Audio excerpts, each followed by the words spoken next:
Last week, the Mbombela Magistrate's Court made a ruling in the inquest into the deaths of 3 workers at Lily Mine in Barberton. That happened 7 years ago.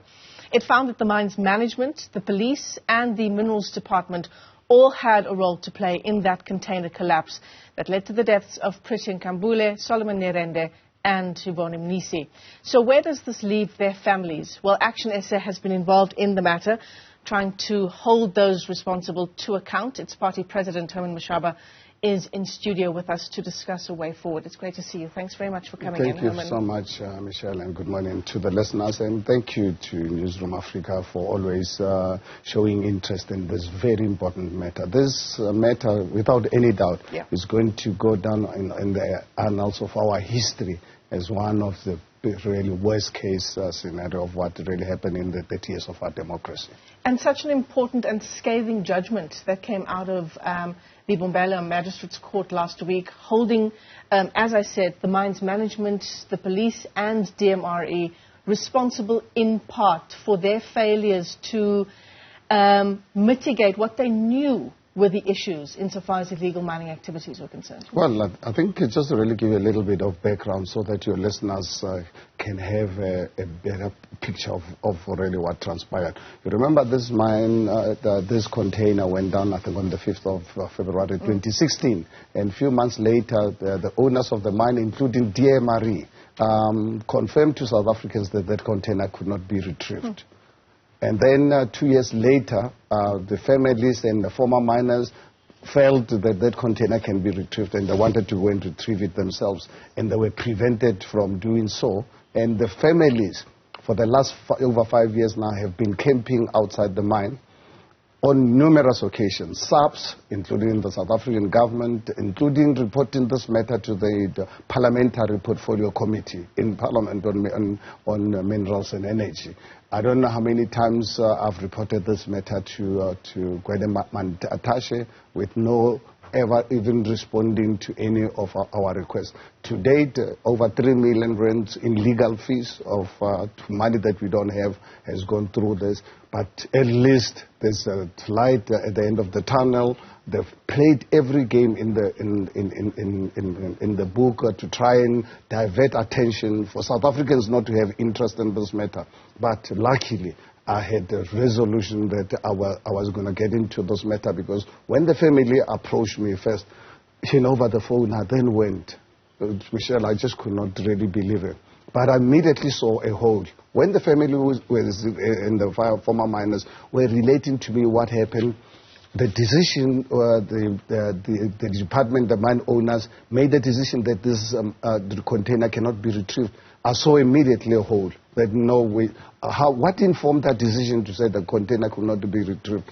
And I then obviously got the family to give me the mandate to get the best lawyers in town. And my brief to the lawyers was that I need the proof. Or what informed? Because we have for you to say 3 people went down a shaft.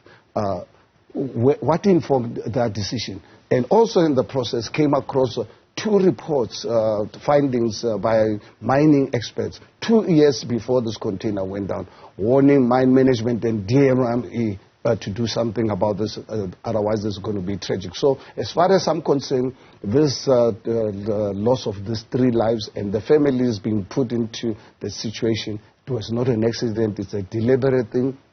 The South African government, the DMRE in particular, covered this matter.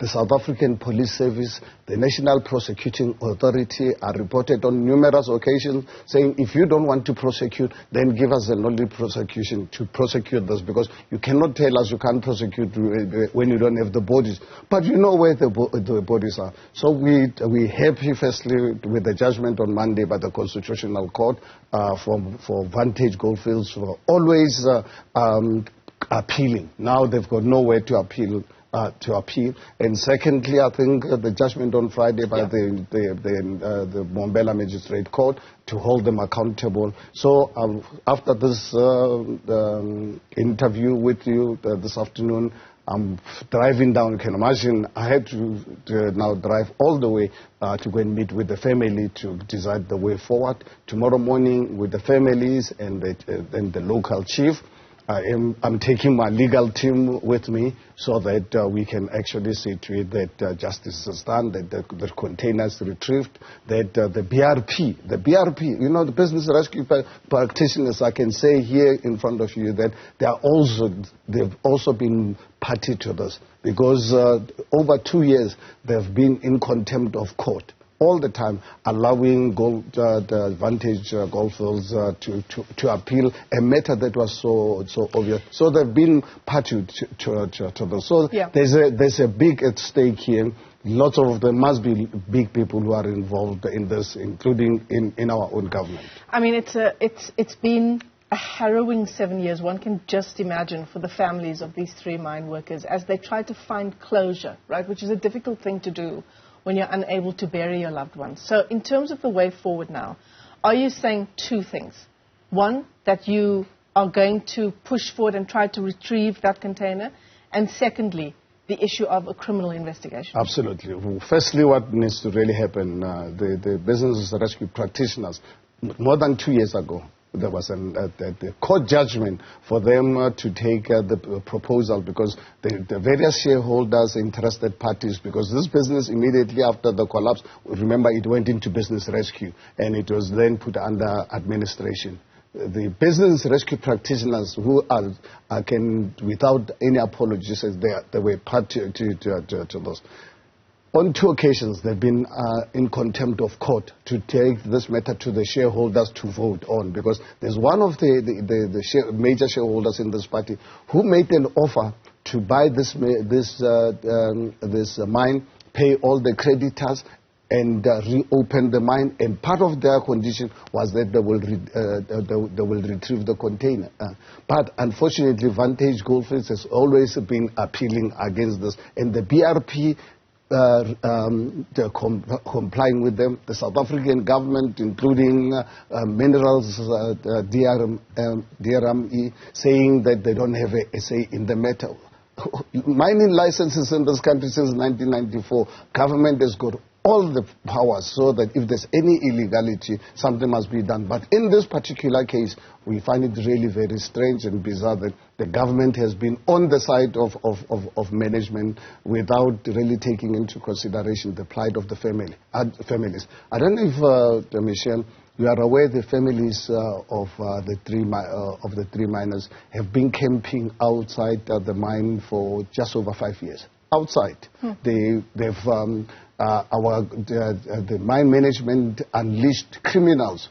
People who were serving 30 years were released from prison, unleashed them on these communities, burning down their structures. If you look at their living conditions, not even pigs could really live under those conditions. They have pleaded with them on numerous occasions, but understand to say, guys, go home, let's deal with this matter while you are at home. That says, Mr. Mashaba, we've suffered enough. We are not prepared to leave this until that container is retrieved. So you can imagine tomorrow I've got to go and meet them.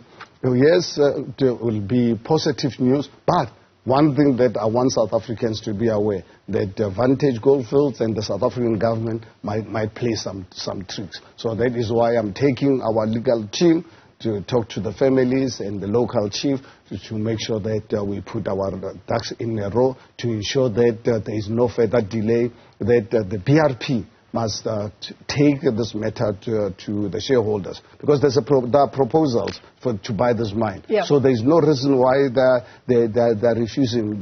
They were using an excuse that the Vantage was appealing. Now they can't appeal any longer. So now we would really want our legal teams are studying the documents. By the time we meet the family tomorrow, we will know how much time they've got to give them. And have you had a discussion with the mines management insofar as your intentions with criminal investigations? Well, as soon as I visited the family in 2020, a few days after I came back from meeting the family, I issued the statement.